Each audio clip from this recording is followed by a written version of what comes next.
Hello, bachcho. Good morning. Now I want to start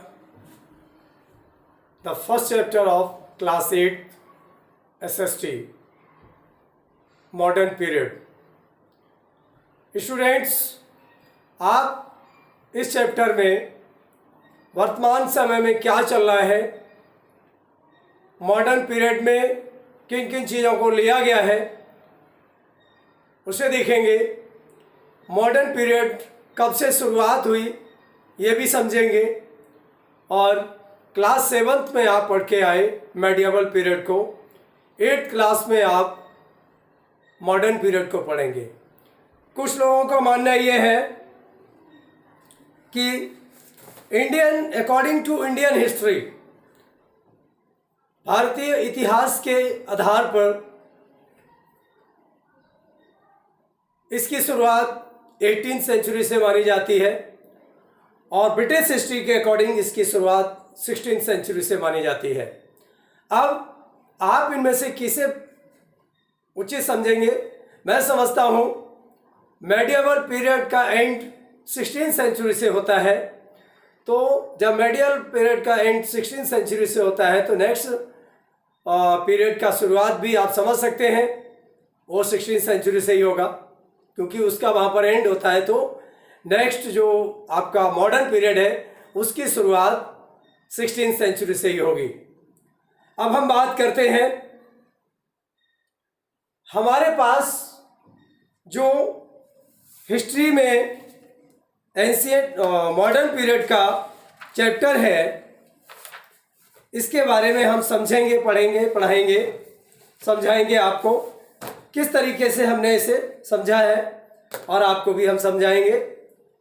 सबसे पहले बात करते हैं मॉडर्न पीरियड की। बच्चों, history is the study of past with relevance to the modern concept. सभी जानते हैं इतिहास जो होता है वो आज जो हम कर रहे हैं वो कल के लिए इतिहास बनेगा। तो हिस्ट्री जो होता है वो वर्तमान समय में जो कुछ भी चल रहा होता है वो कल इतिहास बनता है। तो जो ओल्ड टाइम में जो कुछ भी हमारे देश में हुआ था उसे हम हिस्ट्री के रूप में लेते हैं। और आज भी मॉडर्न पीरियड चल रहा है, इसकी शुरुआत 16th सेंचुरी से हुई थी। तो हम ये समझते हैं कि 16th सेंचुरी से जब इसकी शुरुआत हुई थी तब से लेकर के भारत में आधुनिकता आई है, और अभी भी वही आधुनिकता चल रही है। और उसी आधुनिकता में आज लगातार हम बहुत सी चीज़ें एडिट कर रहे हैं, बट उसे हम कहेंगे आधुनिकता ही। आगे हम देखते हैं, आपने अभी तक जो भी पढ़ा उसके अकॉर्डिंग आप देखेंगे कि मेडिएवल पीरियड में आपने जो भी स्टडी किया था 7th क्लास में, और उस समय आपको सारी चीज़ें पुरानी दिखाई गई थी। लेकिन अब आप जब देखेंगे, आप मॉडर्न पीरियड में जब देखेंगे तो हर चीज़ आपको न्यू मिलेगी। आज आप जिस टेक्नोलॉजी से पढ़ रहे हैं, आप घर बैठे बैठे स्टडी ले रहे हैं, आपको मैं पढ़ा पा रहा हूँ इस लॉकडाउन पीरियड में, तो वो मॉडर्न पीरियड का ही एक बहुत बड़ा योगदान है। तो मैं समझता हूँ आप लोग जो स्टडी कर रहे हैं वो मॉडर्न पीरियड की वजह से कर रहे हैं, और मॉडर्न पीरियड ने आपको बहुत कुछ दिया है। आगे बढ़ते हैं।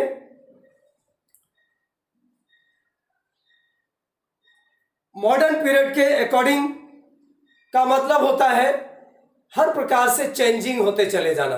जैसे कि अभी मैं, कुछ बच्चों ने अपने स्कूल में भी है, कुछ बच्चे चौक और ब्लैक बोर्ड से पढ़ते हैं, कुछ बच्चे चौक और ग्रीन बोर्ड से पढ़ते हैं, लेकिन यहाँ पर आप वाइट बोर्ड से और मार्कर से पढ़ रहे हैं। कुछ बच्चे अपने घर पे भी कई तरीके से पढ़ते हैं, कई तरीका आपका पढ़ने का होता है। उसी तरीके से आप यहाँ जो पढ़ रहे हैं, मैं समझता हूँ आप अभी वीडियो बना करके पढ़ रहे हैं। वैसे तो अपने स्कूल के पास ऑनलाइन पढ़ाने का भी पूरा सिस्टम है, बट बच्चों के पास सुविधाएं नहीं हैं, इस वजह से मैं ऑनलाइन आपको नहीं ले सकता हूँ। तो मैं तो ये चाहता हूँ कि मैं जिस समय पढ़ाऊँ उसी समय आप लाइव हो जाइएगा, लेकिन बच्चे लाइव नहीं हो पाते हैं। टाइम अभी तक आप बच्चों ने डिसाइड नहीं कर पाया। मैंने आपको टाइम डिसाइड करने के लिए बोला था, सभी लोग टाइम डिसाइड कर लें, लेकिन कभी अभी तक किसी ने टाइम डिसाइड करके मुझे नहीं दिया। कोई बात नहीं, आप जो डिसाइड करें वो करें ना करें, I don't care about that, but I have to teach you, this is my duty, so I am following it. Now I will study about, I will declare about the modern period, number of facilities we are achieving. We are going through the number of facilities due to help of modernity and different kinds of development in our country. Not only in our country, but all over you can find out different kinds of facilities in the world.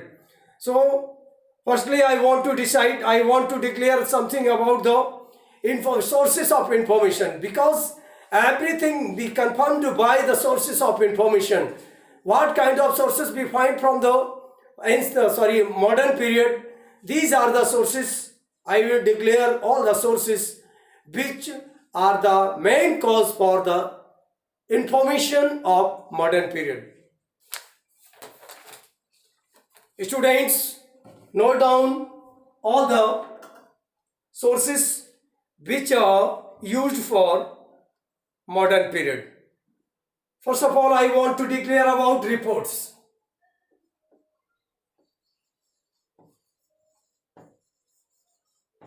Reports क्या होता है?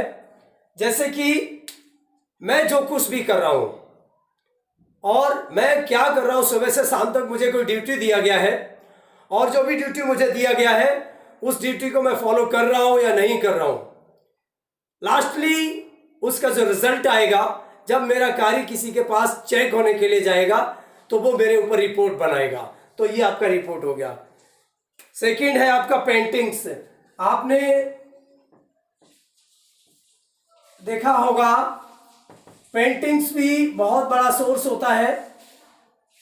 देखिए, ये आपके सामने globe रखा हुआ है. ये जो आपके सामने ग्लोब रखा हुआ है, ग्लोब पे ये पेंटिंग है.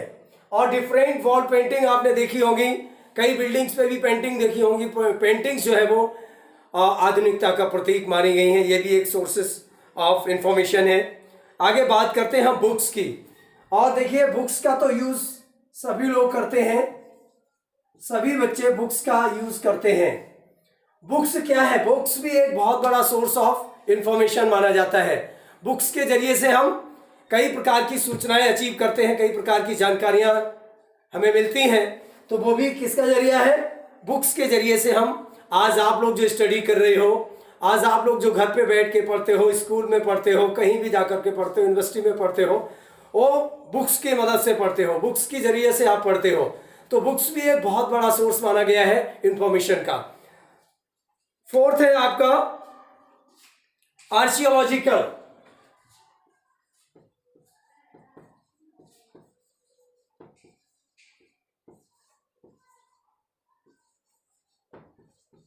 बच्चों, जैसे कि आप ताजमहल देखने जाते हो, आप रेड फोर्ट देखने जाते हो, आप झांसी का किला, झांसी की रानी का किला देखने झांसी में जाते हो, कई बिल्डिंग्स हैं जिन्हें आप देखने जाते हो. और सबसे बड़ा सोर्स ऑफ इंफॉर्मेशन में आता है आपका जो राष्ट्रपति भवन है हमारा. राष्ट्रपति भवन मॉडर्न पीरियड की निशानी है. उसमें जो भी भवन निर्माण की चीज़ें हमें देखने को मिलती हैं वो भी बहुत बड़ा एग्जाम्पल है. आगे हम बात करते हैं टेम्पल्स की. टेम्पल्स भी हमें देखने को बहुत ढेर सारे मिलते हैं. टेम्पल्स को आपने देखा होगा. टेम्पल्स भी है, वो भी एक सोर्स ऑफ इंफॉर्मेशन में आता है. नेक्स्ट है बच्चों आपका, टेम्पल्स का मतलब मंदिर होता है. चाहे किसी भी देवता का मंदिर हो, चाहे किसी देवी का मंदिर हो, चाहे किसी का भी मंदिर हो, मैं यहाँ पर टेम्पल्स की बात करता हूँ जो सोर्सेस ऑफ इंफॉर्मेशन में आता है. नेक्स्ट है आपका मॉन्यूमेंट्स. मॉन्यूमेंट समझते हैं बच्चों किसे कहते हैं? मॉन्यूमेंट्स जो होता है वो आपका, मॉन्यूमेंट्स का मतलब होता है जैसे कि किसी समय में जो बिल्डिंग बनी थी, आज वो बिल्डिंग बहुत ज़्यादा पुरानी हो चुकी है और एक खंडर के रूप में है. वो कई जगह पर आप, जैसे कि right now I belong to Aliganj, that's I have one information, the fort of Aliganj. Aliganj का एक किला है, वो एक मॉन्यूमेंट के रूप में है. नेक्स्ट है आपका कॉइन्स. कॉइन्स आज जो आपके सामने चल रहे हैं वो कल नहीं चलेंगे. कॉइन्स धीरे धीरे बदलते रहते हैं। कॉइन्स का मतलब होता है सिक्के। सिक्के जो है वो धीरे धीरे बदलते रहते हैं, और जब धीरे धीरे सिक्के बदलते रहते हैं, लेकिन उनकी जो इन्फॉर्मेशन है, जो इन्फॉर्मेशन सिक्कों ने हमें दी है, वो खत्म नहीं होती है, वो अपनी जगह पर बनी रहती है। नेक्स्ट हमारा जो इंफॉर्मेशन का पॉइंट है वो है पॉटरी। बच्चों 7th क्लास में भी आप पढ़ के आए होंगे पॉटरी के बारे में, और पॉटरी मैं समझता हूँ आपके घरों में भी पॉटरी के कई बर्तन, पॉटरी का मतलब होता है मिट्टी के बर्तन, जो भी चीनी मिट्टी के या किसी भी मिट्टी के जो बर्तन होते हैं वो पॉटरी के तहत आते हैं। तो पॉटरी का मतलब होता है बर्तन। जो बर्तन है आपने देखा होगा आपके घरों में, आप देख सकते हैं, अगर हो सकता है आपके घरों में भी हो, कुछ पॉटरी ऐसी हो जो कि इंफॉर्मेशन लास्ट मोमेंट की, या फिर मैं समझता हूँ कि उस समय की इंफॉर्मेशन दे रही होगी जिस समय हमारे मॉडर्न पीरियड की शुरुआत हुई थी। उसमें से आपके घरों पर कई हो सकता है कि चीनी मिट्टी के बर्तन भी हो सकते हैं, पुराने रखे हो जो अभी तक न फूटे हो। कई बर्तन आपके ऐसे हो सकते हैं, पीतल के हो सकते हैं, तांबे के हो सकते हैं। इस प्रकार से ये जो बर्तन भी हैं, और कई लोगों के यहाँ पर मिट्टी के भी बर्तन हो सकते हैं। ये पॉटरी भी अपने आप में एक सोर्सेस ऑफ इंफॉर्मेशन के बारे में बताता है। ये भी एक सूचना का बहुत बड़ा तंत्र माना गया था उस समय, और आज भी इसे हम मानते हैं। उसके बाद हम बात करते हैं, कुछ लोग, बिल्कुल सत्य तो यही है, कुछ लोगों की बात नहीं है, आप सभी लोगों को जानकारी होनी चाहिए। ब्रिटिशर्स ने हमारे देश में नियर अबाउट 200 ईयर्स तक रूलिंग किया है। Not only 200 years near about, but more than 200 years. हमारे देश में ब्रिटिशर्स ने मोर देन 200 ईयर तक रूलिंग किया। और उनके रूलिंग करने का कारण क्या रहा? ऐसा नहीं कि उन्होंने सिर्फ हमारे देश से लूटा है, कुछ हमें दिया भी है। मॉडर्निटी जो है वो शुरुआत ब्रिटिशर्स की है। हमारे देश में कई चीज़ें जो नई शुरुआत हुई हैं, जैसे आपको पता है मुंबई से ठाणे तक जो रेलवे की शुरुआत हुई थी वो ब्रिटिशर्स ने शुरू की थी।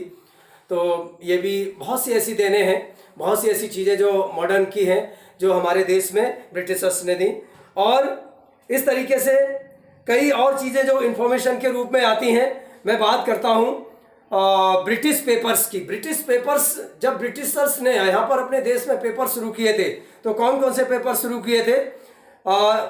हमारे रिकॉर्ड के अनुसार मोरली मिंटो रिफॉर्म्स 1909 में ब्रिटिशर्स ने एक पेपर की शुरुआत की थी, वो था आपका Morley Minto reforms. Morley Minto reforms 1909 में इसकी शुरुआत की थी।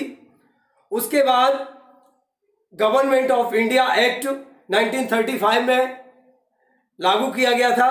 उसके बाद साइमन कमीशन जो 7th क्लास में आप पढ़ के आए हो 1929 में, 1927 में शुरू हुआ था, ठीक है, और एटसेट्रा। इस तरीके से ये जो चीज़ें हैं, ये ब्रिटिश के जो न्यूज़पेपर्स हमारे देश में आए थे, इनके जरिए से हमें इनके बारे में जानकारी मिली थी। और इसके साथ साथ क्या है, लोगों को किस तरीके से जीना चाहिए, लोगों को किस तरीके से अपने आप को एस्टेब्लिश करना चाहिए, ये सभी जानकारियाँ हमें मॉडर्न पीरियड में मिली हैं। इनके जरिए से हमने मॉडर्न पीरियड की शुरुआत की है। और इसके साथ साथ आप देख सकते हैं जो मॉडर्न पीरियड से ब्रिटिश एडमिनिस्ट्रेशन की शुरुआत भी हुई है। इसके साथ साथ हमें कई सूचनाएं मिलती हैं, कई प्रकार के जो बिल्स हमारे देश में आए, बिल आए, जैसे कि अभी जो बताया गया आपको, जो 7th क्लास में आप पढ़ के आए हो, एक तो आपका बिल आया था साइमन कमीशन, और भी कई बिल आए हैं जो हमारे देश के लिए एक इन्फॉर्मेशन के माध्यम रहे हैं, और उनके जरिए से हमें भले ही नुकसान बहुत हुआ है, लेकिन बिल तो आए। और जैसे कि आपका इल्बर्ट बिल है, आर्म्स बिल है, ये ब्रिटिश पार्लियामेंट में पास किए गए थे हमारे देश के लिए। उसके साथ साथ हम बात करते हैं, नेक्स्ट हमारा न्यूज़पेपर आपने देखा। उसके बाद बुक्स के बारे में मैंने जो आपको बताया, बुक्स भी एक सूचना का बहुत बड़ा माध्यम होती है। बुक्स के जरिए से हम बहुत ज़्यादा सीखते हैं। और जैसे कि अब बुक्स की बात करते हैं, many books were written and printed during this period which are present even now in many private and public libraries. We may read these books as they have been reprinted from time to time. आज की date में हम इतिहास अगर पढ़ रहे हैं, आज की डेट में कई बुक्स हम पढ़ रहे हैं, हो सकता है कई बुक्स पुराने समय की छपी रखी हैं या फिर पुराने समय में छपी थी, लेकिन हमने उन बुक्स को क्या किया है, नई दोबारा रिप्रिंट किया है। और उसी के साथ साथ एक आपको पता होगा some original forms which are written in bhojpatra. मैं यहां पर भोजपत्र की बात करता हूं। भोजपत्र क्या होता है बच्चों? मैं समझता हूं भोजपत्र के बारे में आपको जानकारी नहीं होगी। भोजपत्र क्या होता था? जिस समय हमारे देश में पेपर नहीं चलता था उस समय भोजपत्र एक प्रकार का जो पौधा कोई होता था, उसका पत्ता होता था और वो बहुत मजबूत होता था, उस पर लिखा जाता था। मैंने देखा है भोजपत्र, आपने शायद नहीं देखा होगा। अब मेरे पास इस समय नहीं है ना, तो मैं तो आपको दिखा देता, अभी दिखा सकता था। भोजपत्र जो होता था वो एक पौधा होता था, उस पौधे पर का पत्ता होता था काफी बड़ा और बहुत मजबूत पत्ता होता था। वो कई सालों तक रखा रहता था, उस पर लिखा हुआ, वो गलता नहीं था। तो वो भोजपत्र होता था, उससे शुरुआत हुई थी। उसके बाद आज हमारे सामने बहुत ढेर सारे पेपर्स हैं that are of Mughal period, और ये भोजपत्र जो है मुगल पीरियड के समय में चलते थे। इसके साथ साथ हम बात करते हैं जैसे कि we may see some of them in Khuda Bakhsh Khan oriental library at Patna. जो खुदा बख्श खान ओरिएंटल लाइब्रेरी पटना में है, अगर आपको समय मिले तो आप जा सकते हैं, देख सकते हैं। उस लाइब्रेरी में जाकर के कई बुक्स आपको हिस्ट्री की मिलेंगी, कई चीज़ें वहाँ पर देखने को मिल सकती हैं। इसके साथ साथ कई चीज़ें और आई हमारे सामने, जैसे कि पोइट्री। जब हमने बुक्स की बात की तो पोइट्री की बात करेंगे। पोइट्री आप जानते होंगे, समझते होंगे पोइट्री का मतलब क्या होता है। पोइट्री का मतलब होता है जैसे कि उस समय जो भी कविताएं लिखी जाती थी, जो भी गाने लिखे जाते थे, जो दोहे लिखे जाते थे, उन सभी का जो कलेक्शन, सभी सॉन्ग्स, बैलड्स, सटायर्स एटसेट्रा जो भी सभी होते हैं, इन सभी के जो कलेक्शन होता है वो पोइट्री कहलाता है। तो पोइट्री भी इंफॉर्मेशन की माध्यम बनी। आपने जैसे कि हमारे देश में जहाँ पर हम लोग बिलोंग करते हैं, वहाँ पर होली जो त्यौहार मनाया जाता है, होली के त्यौहार पे होली गाई जाती है, फाग गाए जाते हैं। शायद कुछ बच्चों को ये नया लग रहा होगा, लेकिन जो गांव के बच्चे उन्हें पता होगा फाग क्या चीज़ होती है और होलियाँ क्या चीज़ होती हैं। अब चूंकि बहुत मॉडर्निटी कुछ ज़्यादा आ गई है, लोग टीवी पर और मोबाइल पे बिजी हो गए हैं, इसलिए कोई किसी के यहाँ ना होली गाने जाता ना कोई सुनने जाता है, तो बदलाव हो गया है। उस बदलाव के तहत कोई बात नहीं, लेकिन जब मैं हिस्ट्री की बात कर रहा हूँ तो मुझे तो जानकारी आपको देना आवश्यक है। तो पोइट्री के माध्यम से हमारे विभिन्न प्रकार के त्यौहार मनाए जाते थे। पोइट्री के माध्यम से आज भी जैसे आपके यहाँ किसी की शादी होती है तो शादी में विभिन्न प्रकार के जो गीत गाए जाते हैं, तो वो भी एक गीत के माध्यम से उस शादी का मुहूर्त निकाला जाता है, शादी को अच्छा माना जाता है। किस तरीके से शादी, जैसे शादी से रिलेटेड जब गाने होते हैं तो लोगों को लगता है कि हाँ अब शादी के गाने हो रहे हैं, इस घर में शादी होगी। जो लोग सुनते हैं वो उन्हें समझ में आ जाता है कि इस घर में कोई ना कोई किसी न किसी की शादी होगी, तो ये सिंबल होता है। उसके साथ साथ प्रोज भी एक बहुत बड़ा सिंबल होता है। प्रोज का मतलब होता है हम लोग जो विभिन्न प्रकार की स्टोरी या फिर किसी भी व्यक्ति से संबंधित कुछ कहानियां लिखते हैं, वो प्रोज के तहत आती हैं। और प्रोज में हम बहुत ढेर सारी चीजें ले सकते हैं। उसके साथ साथ आता है ड्रामा। आज मैं समझता हूँ ड्रामा सभी बच्चों को आता होगा, क्योंकि स्कूल में आप किसी न किसी प्रकार के ड्रामा में पार्ट प्ले करते हैं। तो ड्रामा भी अपने आप में एक बहुत बड़ा सोर्स ऑफ इंफॉर्मेशन है। इसके साथ साथ हम बात करते हैं स्टोरीज, कहानियां। एक राजा था, उसके 2 रानियां थी, इस प्रकार से कहानी भी आपने सुनी होगी। तो स्टोरीज भी आपकी सोर्स ऑफ इंफॉर्मेशन के बारे में बताया जाता है। उसके बाद हम बात करते हैं ऑटोबायोग्राफीज। मैं समझता हूं जो बच्चे मेरी क्लास को मेहनत से लेते हैं उन्हें हर चीज के बारे में पता होगा। ऑटोबायोग्राफी का मतलब होता है जैसे कि मैं खड़ा हूं आपके सामने, मेरा कहाँ जन्म हुआ, मैंने कहाँ शिक्षा ग्रहण की, मेरे सामने क्या क्या परिस्थितियां रहीं और मैंने क्या क्या अभी तक किया, वो सभी मेरे बारे में जो जानकारी है दैट इज कॉल्ड ऑटोबायोग्राफी। उसके साथ साथ बात करते हैं हम, ये सभी चीजें हमें सोर्सेस ऑफ इंफॉर्मेशन के बारे में जानकारी देती हैं। और इसके साथ साथ क्या है, हम बात करते हैं लेटर्स राइटिंग, स्पीचेस एटसेट्रा, ये भी सोर्सेस ऑफ इंफॉर्मेशन के बारे में पता लगता है। लेटर राइटिंग, जैसे कि आज की डेट में आप ज़्यादा से ज़्यादा अपने मोबाइल में लेटर लिखते होगे, ईमेल आईडी से लेटर भेजते होगे, और बहुत कम बच्चों को सिर्फ एग्ज़ाम के रिलेटेड लेटर बच्चे लिखते हैं, जब उन्हें सिर्फ यही समझते हैं कि एग्ज़ाम में लेटर लिखा जाता है। बच्चों आपकी सबसे बड़ी भूल है, मैं हमेशा समझाता रहता हूँ और हमेशा आपको वर्क भी देता रहता हूँ कि लेटर लिखना सीखिएगा। क्योंकि किसी भी अधिकारी को आपके गांव में, आपके घर में, आपके पड़ोस में, आपके कहीं भी आपके शहर में कोई प्रॉब्लम आती है तो न्यूज़पेपर वाले को आप लेटर लिखेंगे।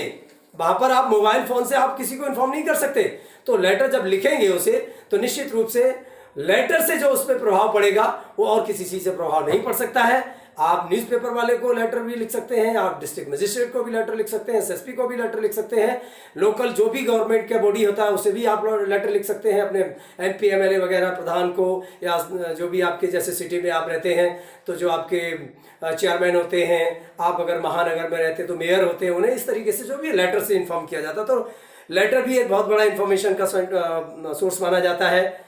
स्पीच, अब स्पीच के जरिए क्या आज की डेट में स्पीच को बहुत ज्यादा वैलिड माना जा रहा है। जैसे कि मैं आपको स्पीच के जरिए से लेक्चर दे रहा हूं ना, आपको समझ में आ रहा होगा, मैं स्पीच दे रहा हूं और स्पीच से आप लोग बहुत कुछ समझते हैं, तो ये भी एक बहुत बड़ा माध्यम होता है। उसके साथ साथ क्या है, ये सभी हमारे इंफॉर्मेशन के सेंटर रहे, इंफॉर्मेशन का सबसे बड़ा माध्यम रहा। अब मैं बात करता हूं आगे,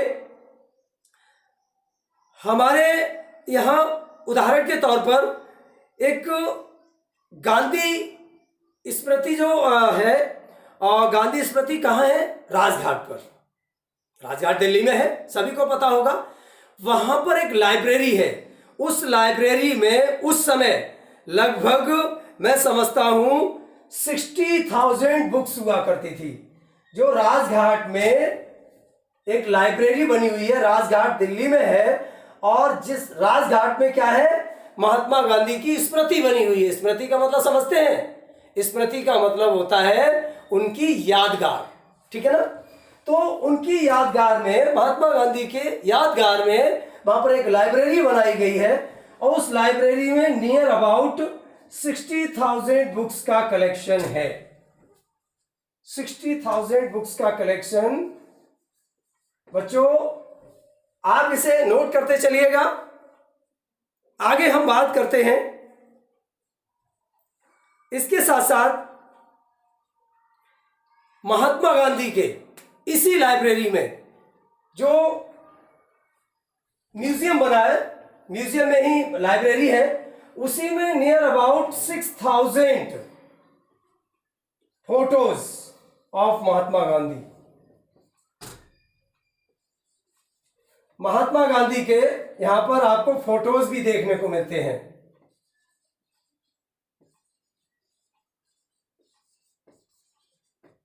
तो आपको अगर कभी समय मिलता है तो राजघाट घूम के आइएगा, और राजघाट घूम करके वहां पर जो म्यूजियम बना हुआ है, म्यूजियम का मतलब समझते हैं आप, म्यूजियम का मतलब होता है जिस जगह पर पुराने इतिहास की धरोहर हमारे लिए आज भी रखी हुई है उसे म्यूजियम कहते हैं, संग्रहालय। आगे बात करते हैं हम न्यूज़पेपर्स की। अब वैसे तो न्यूज़पेपर मैंने बता दिया आपको, ब्रिटिशर्स ने बनाए थे, हमारे देश में भी कई न्यूज़पेपर बने, सॉरी ब्रिटिशर्स ने हमारे देश में कई न्यूज़पेपर लॉन्च किए थे, और हमारे देशवासियों ने भी कई न्यूज़पेपर बनाए हैं, लॉन्च किए हैं। न्यूज़पेपर लाइक लंदन टाइम्स, ये आपका वर्नाकुलर लैंग्वेज में हुआ करता था। वर्नाकुलर क्या होता है, वर्नाकुलर, वर्नाकुलर समझते हैं बच्चों? मैं समझता हूं वर्नाकुलर का मतलब होता है जैसे कि आप जिस जगह पर रह रहे हो वहां की जो क्षेत्रीय भाषा होती है उसे वर्नाकुलर कहते हैं। समझ में आया आपको? वर्नाकुलर का मतलब होता है जैसे हम उत्तर प्रदेश में रह रहे हैं, तो उत्तर प्रदेश में सभी के घरों पर इंग्लिश का और हिंदी का न्यूज़पेपर जरूर आता होगा। इंग्लिश का भले ही ना आता हो लेकिन हिंदी का न्यूज़पेपर आता होगा। तो हिंदी का न्यूज़पेपर क्यों आता है? आप जो गाने सुनते होगे, मूवी देखते होगे, मैं समझता हूं वो भी आप हिंदी की मूवी देखते होगे, है ना, तो वो वर्नाकुलर हो गया आपका। इसके साथ साथ केसरी, सबसे पहला न्यूज़पेपर जिसे आज पंजाब केसरी कहा जाता है, वो केसरी पेपर के नाम से आया था, जो मराठी भाषा में बना था। केसरी पेपर जो बना था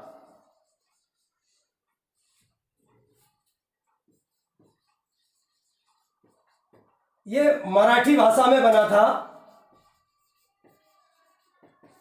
अब चूंकि हमारी भाषा तो मराठी नहीं है, मतलब हमारे देश की तो भाषा मराठी है, तो मराठी भाषा में केसरी पेपर बना था। और इस पेपर की शुरुआत किसने की थी? बाल गंगाधर तिलक ने 1880 में। किसने की थी इसकी शुरुआत? बाल गंगाधर तिलक।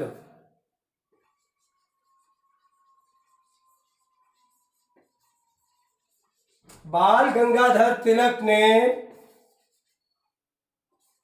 इस पेपर की शुरुआत 1880 में की थी। पेपर का नाम क्या था?